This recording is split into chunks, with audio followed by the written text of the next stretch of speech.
Хира тоосунда Жабраил алейхиссалам аркылуу эң алгачкы Алак сүрөсүнүн 5 аяты назыл болгондон кийин bir topко чейин кайрадан Кур'ан-ы Карим назыл болбой туруп калды.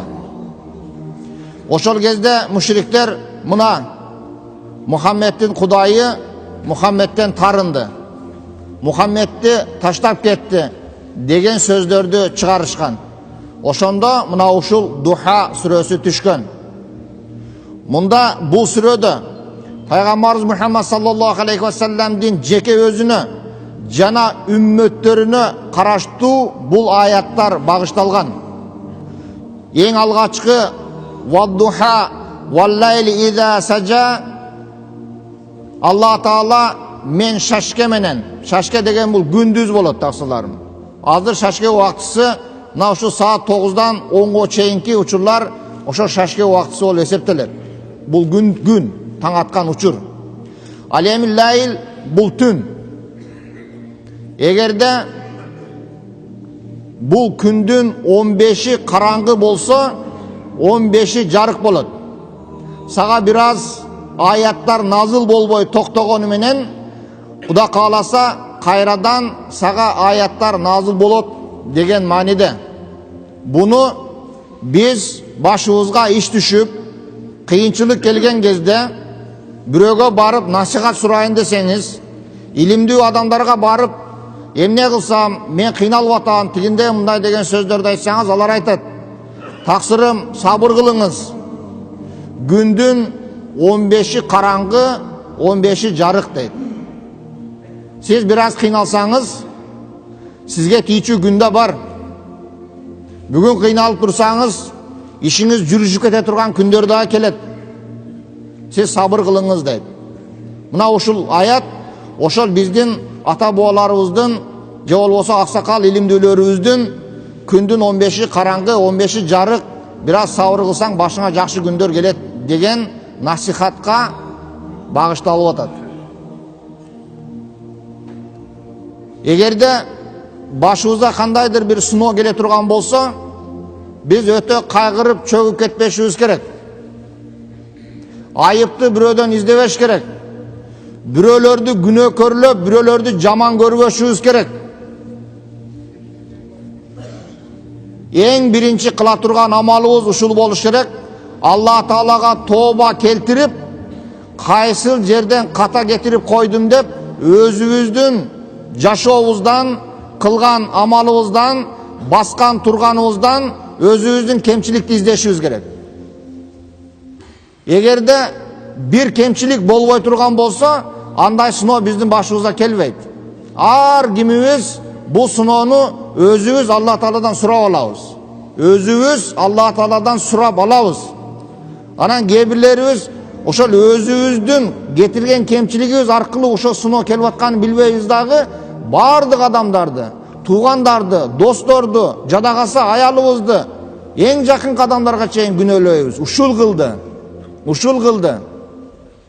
Ва хайрихи ва шаррихи миналлахи таала. Биз Алла Тааланын тагдырына ыйман келтирип жатканда, жакшылык да, жамандык да Алла Тааладан деп ыйман келтирбедикпи? Алла Таала бизге жакшылык берсе, бардыгы мен өзүм кылып атам деп жөтө бактылуу болуп, бардыгынын алдына түшүп алып, жогору жакта учуп жүрөбүз. Ал эми кичине бир сыноо келип кала турган болсо, аны тен албайбыз. Бул нерселерди тен алыш керек таксыларым.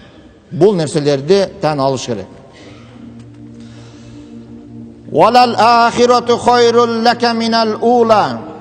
Алла Таала пайгамбарыбыз Мухаммад саллаллаху алейхи ва салламга бул дүйнөгө караганда албетте ахирет сен үчүн бир нече эсе жакшыраактыр дейт.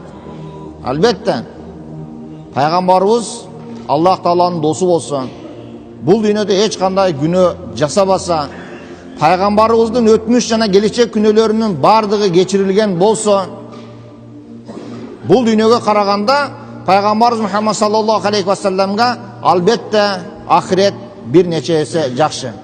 Жана бул момун мусулмандарга дагы байланыштуу. Эгерде кайсыл бир инсан бул дүйнөдө татыктуу жашаган болсо, ал инсанга бул дүйнөдө канчалык жакшы жашаса дагы, ошол жакшы жашоосуна караганда ахирет ал үчүн 1000 эседен артыгыраак жакшыраак болот.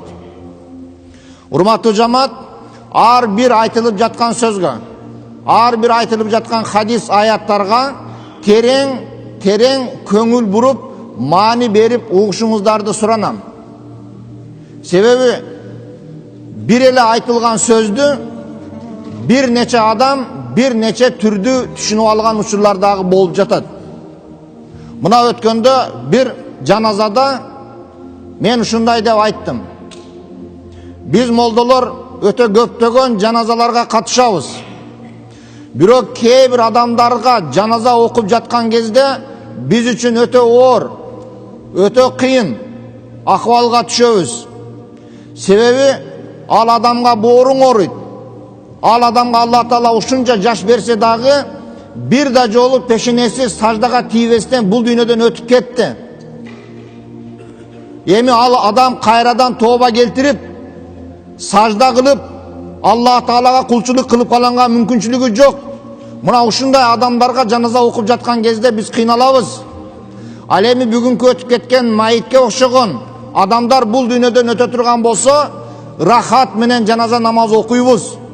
Себеби булар Алла Тааланы таанып, Аллага ыйман келтирип, колунан келишинче түз жолго жүрүшкө аракет кылган десек, наракта бирөөс туруп алып, молдо эмне дейт?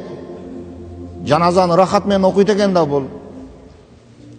Бул ушу жаназаны эле ушинтип пайлап жүрөт экен да, деп наракта ушундай шарктап атат. Молдого эч кимдин өлүмүнүн кереги жок тасыларым. Эч кимдин өлүмүнүн кереги жок.